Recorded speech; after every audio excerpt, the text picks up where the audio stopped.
Hi, I'm Bob Hill. I'm the president of the Church of Scientology Mission of Riverdale at 308 Broadview Avenue in Toronto.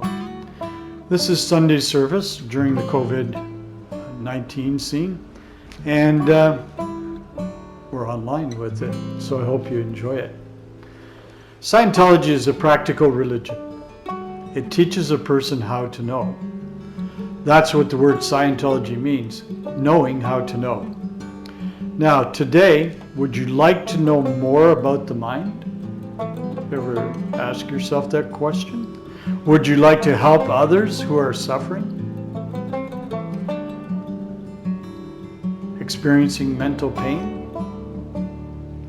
It is possible to know about the mind and know how to help others. Okay?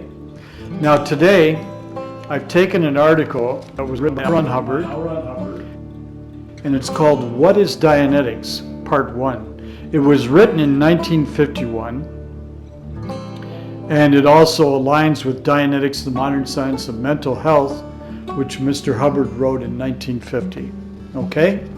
Now, it's a bit technical, this briefing, but I think you'll like it. I'll try and give you as many examples as I can. For centuries, many scientists and philosophers have been studying the convolutions of human thinking. So how it was all put together, how it was all, like what is all this human thinking? The longer the study, the greater their reassurance that we are the possessors of a most complex and challenging instrument, and it's called the mind. Okay? Now, what they refer to, we call the analytical mind. But describing its behavior did not make the ways of the mind any less baffling. So, the analytical mind was described and how it functions, but we were still baffled by what was going on with the mind. Our knowledge of how it functions continued to only approximate the mind at best. There were still unknown stimuli and unaccountable factors until the theory of Dianetics was applied. Okay? Now, Dianetics is from the word of Greek origin, meaning to revolve in the mind or pertaining to reasoning, which is your analytical mind, especially taking it down to understanding reasoning, wherein the mind hops and skips from one thought to another or from clarity to confusion without apparent cause. And I'm sure you've seen that.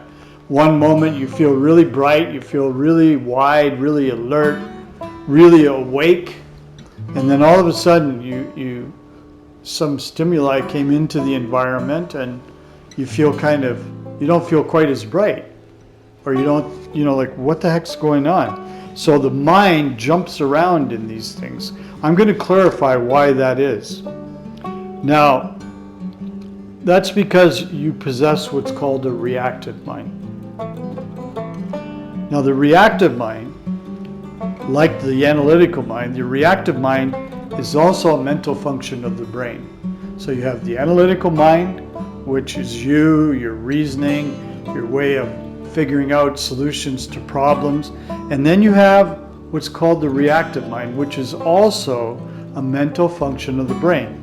It's a kind of primitive function in that it is a vicious and violent survival mechanism in the brains of all living organisms. Now, the reactive mind does not analyze. You got that? It doesn't analyze. It thinks only in terms of identities and similarities, but not in differences like the analytical mind. So the analytical mind looks at things, it observes, it sees, it makes a decision. The reactive mind looks at something and identifies it with something else that happened in the past. And that creates a stimulus which causes a reaction. So it is strictly a literal mind that responds defensively every time something reminds it of a similar painful incident. So it actually is feeling that it's defending you when it's doing that stimulus. The animal mentality, being largely reactive, is a good illustration of this. Suppose a deer walked under a tree and a snake dropped down upon it and terrified it. It was threatened, its survival was threatened. The terror would cause its meager, meaning small, analytical facilities to become deadened or partly unconscious. So the snake would drop down, what little bit of consciousness the deer has in its ability to analyze vanishes, and the reactive mind then takes over while in this unconscious state. Now, this impression would be recorded and filed away for future survival use. That's how the reactive mind works. So thereafter, that tree and all others resembling it would be associated with the snake's threat in the deer's mind. So every time the deer walked under a tree or saw a tree, he would associate it to that threat, and he may bolt away from the tree because he's thinking, if I go under that tree, there's going to be a snake dropping on me and I could receive pain. That's the reactive mind. You got it? So to civilized human beings, however, the reactive mind has become a leech. It attaches on to analytical behavior, rational behavior. It's the cyst. It kind of is a sore which occludes proper functioning of the analytical mind. It's the root of all our psychosomatic ills, which make up roughly 80% of your illnesses, and the barrier which prevents us from obtaining optimum thinking abilities and aspirations. So let's look at that statement with this reactive mind. You have an analytical mind. Let's say you're 25 years old. You're feeling like I can take on anything. I want to really, go for it in my life. And you go about doing that, but all of a sudden you walk outside and something stimulates the reactive mind, and then you kind of start to go into agreement with it because your analytical mind is shut down. The reactive mind is using the power of the analytical mind for you to make a decision of, well, maybe I shouldn't be so enthusiastic. Maybe I should just calm down and kind of fit in. That's the reactive mind at work. It is remarkable what powerful pressures the reactive mind can exert upon the individual in order to make him obey commands. Now, how does that work?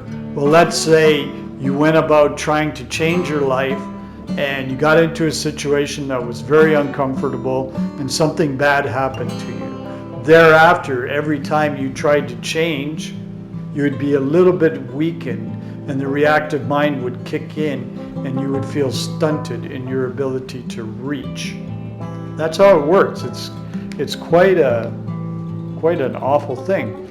Even though it's presumably a pro-survival monitor, you must remember that the reactive mind cannot analyze and know the difference between one thing and another thing. So something bad happened to you when you reached. Therefore, anytime you reach, regardless of the incident, it's a bad thing and must be stopped.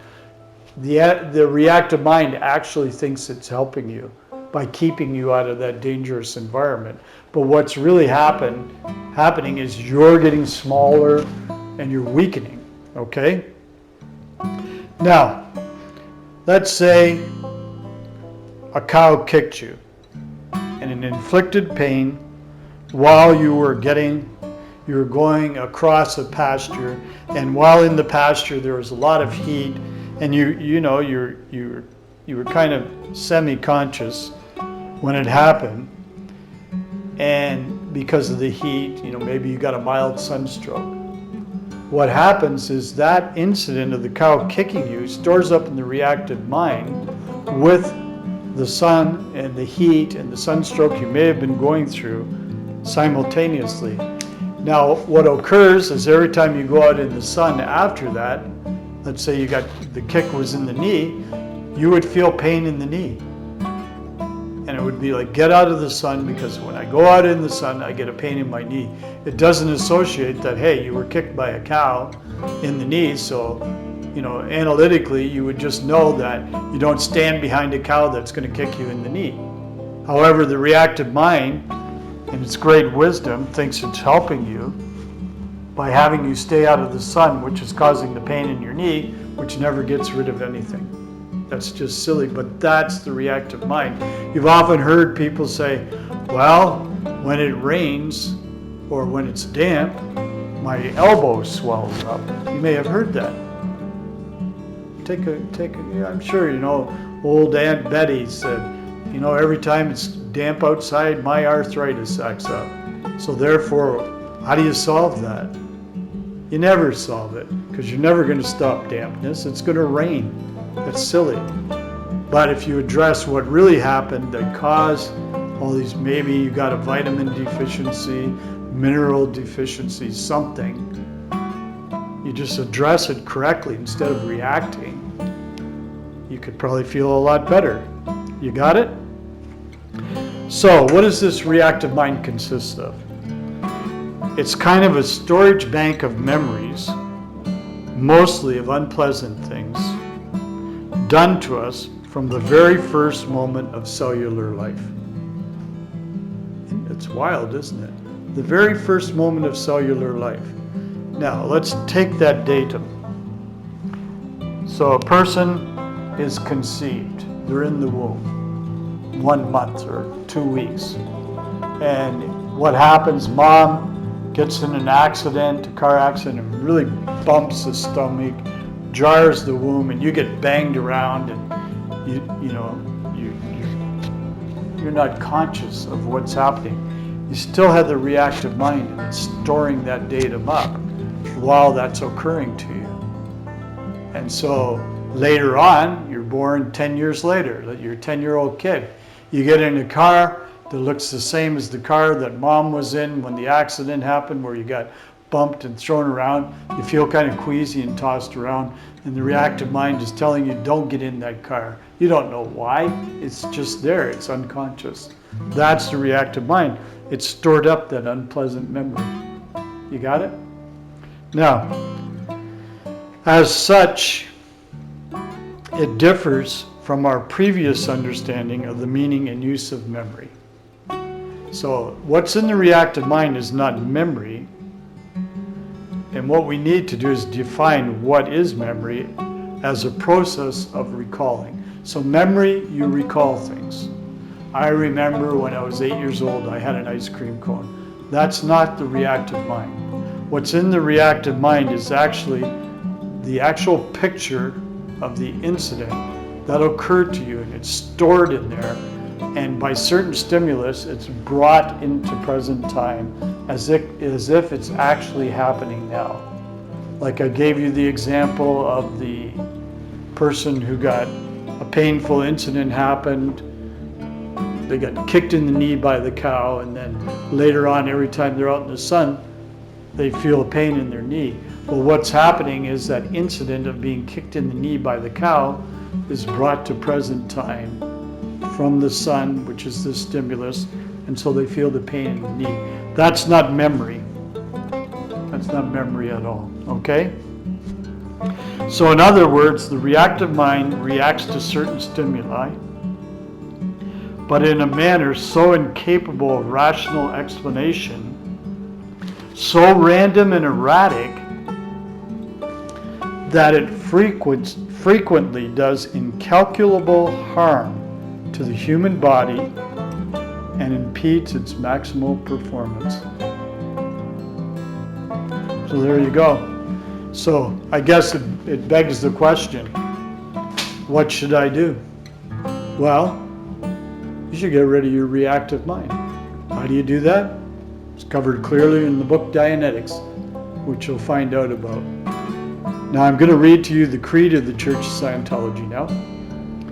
And here we go.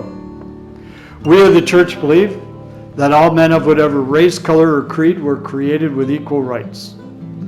That all men have inalienable rights to their own religious practices and their performance. That all men have inalienable rights to their own lives. That all men have inalienable rights to their own sanity. That all men have inalienable rights to their own defense. That all men have inalienable rights to conceive, choose, assist, or support their own organizations, churches, and governments. That all men have inalienable rights to think freely, to talk freely, to write freely their own opinions, and to counter or utter or write upon the opinions of others. That all men have inalienable rights to the creation of their own kind. That the souls of men have the rights of men.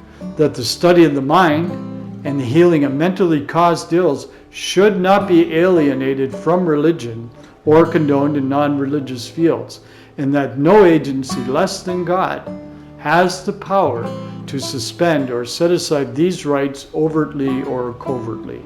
And we of the Church believe that man is basically good, that he is seeking to survive, that his survival depends upon himself and upon his fellows and his attainment of brotherhood with the universe. And we of the Church believe that the laws of God forbid man to destroy his own kind, to destroy the sanity of another, to destroy or enslave another's soul, to destroy or reduce the survival of one's companion or one's group.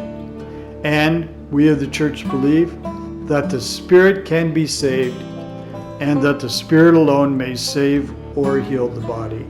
Now today we talked about Dianetics.